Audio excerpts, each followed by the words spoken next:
Yung napakagandang halaman ko na yan, babango, kaya po siya naging maganda dahil po sa pag-aalaga nung naghahalaman. Pero yung damo, sino po nag-aalaga dyan? Wala. Ano po ba yung damo para sa atin? Salot, diba? Sa lalo-lalo sa mga nagpupugin. Ginagapas pa nga po nila eh. Tapos sinisigaan nila. Ganun po yung damo. Sa gabal. Ganun sa gabal. Pero yung halaman, ano para sa atin? Panamuti. Napakaganda. Kaya-aya. Yung damo hindi kaya-aya. Ganun din po sa atin. Sa ating mga kabataan. Kaya sa praise God po dapat tayo dahil mayroon po tayong mga magulang na talagang nagagabay po sa atin.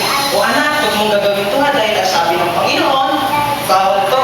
So, sana tayong mga kabataan, lalo na tayong mga Adventista, mga youth, maging ehemplo nga sana tayo doon sa mga kabataan na sa labas po natin na pag nakita nila tayo, ayan, anak ng Diyos yan. Bakit?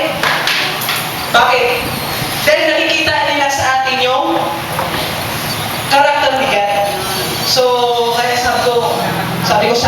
sabi ko sa pagtanda ko, ay magawa ko yung kalooban ng Panginoon. Sana lumakad ako ng patuloy na kasama ko siya.